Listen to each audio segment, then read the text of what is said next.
पुरानी हवेली की चिड़िया। बहुत समय पहले एक छोटे से गांव के किनारे एक बहुत बड़ी और 100 साल पुरानी हवेली थी। लोग उसे राज हवेली कहते थे। कभी वहां राजा ठाकुर साहब रहते थे, जिनके जाने के बाद वह हवेली सुनसान हो गई। समय बीता, दीवारें टूटीं, छत टपकने लगी और हवेली के चारों ओर झाड़ियां उग आईं। अब वहां कोई इंसान नहीं आता था। सिर्फ हवाओं की सरसराहट और रात में झींगुरों की आवाज सुनाई देती थी। लेकिन उस सुनसान हवेली की सबसे ऊपरी खिड़की में एक चिड़िया का घोंसला था। वहां वह अपने दो छोटे बच्चों के साथ रहती थी, चहकती, गुनगुनाती और हर सुबह सूरज की किरणों का स्वागत करती। पहला अध्याय, नई सुबह की चहचहाहट। हर सुबह वह चिड़िया पास के आम के पेड़ से टहनियां और घास लाती, अपने घोंसले को थोड़ा और मजबूत करती। उसके बच्चे अभी उड़ नहीं सकते थे, लेकिन उनकी आंखों में आसमान देखने की चाह झलकती थी। गांव के कुछ बच्चे जब स्कूल जाते, तो हवेली की दीवार के पास रुककर उस चिड़िया को देखा करते। वे कहते, देखो, ये पुरानी हवेली अब भी जिंदा है, क्योंकि इसके अंदर किसी का दिल धड़कता है। दूसरा अध्याय, बारिश की रात। एक दिन आसमान में काले बादल छा गए। तेज हवा चली और बिजली चमकने लगी। बारिश की पहली बूंदें जब हवेली की टूटी छत से टपकने लगी, तो चिड़िया ने अपने पंख फैलाकर अपने बच्चों को ढक लिया।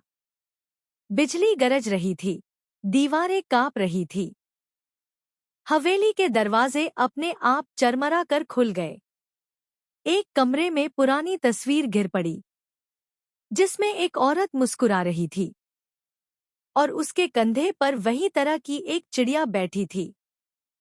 तीसरा अध्याय, हवेली का अतीत। अगले दिन गांव की एक बूढ़ी औरत उस हवेली के पास से गुजरी। उसने ऊपर देखा और आंखों से आंसू बह निकले। वह बोली, ये हवेली मेरी बेटी की थी।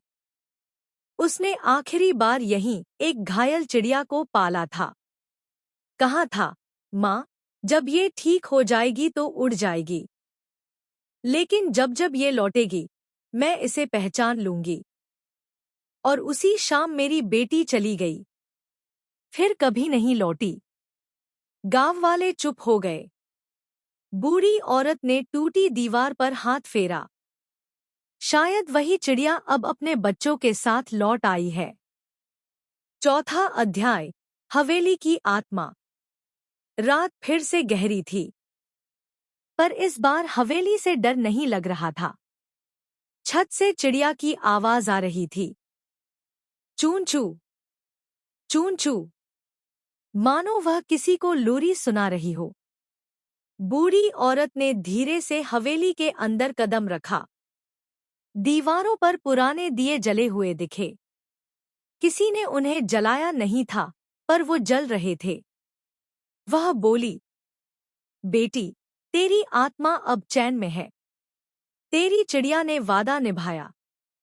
पांचवा अध्याय, नई उड़ान। दिन बीते, मौसम बदला। चिड़िया के बच्चे अब बड़े हो चुके थे। एक दिन वे घोंसले से बाहर आए और पहली बार आसमान की ओर उड़ान भरी। हवा में एक अजीब सी मिठास थी, जैसे हवेली खुद मुस्कुरा रही हो। गांव के लोग कहते, अब यह हवेली डरावनी नहीं, प्यारी लगती है, क्योंकि यहाँ एक माँ और उसकी चिड़िया का प्यार बसता है। अंत सीख। कहानी हमें सिखाती है कि प्यार और करुणा कभी खत्म नहीं होते।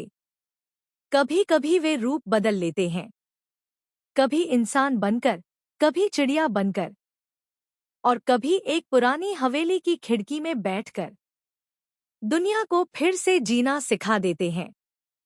हर सुबह जब सूरज निकलता, तो हवेली की खिड़की से वही आवाज सुनाई देती, चूं चू, जैसे चिड़िया अब भी अपने बच्चों से कह रही हो, जहाँ प्यार बसता है वहाँ डर नहीं टिकता।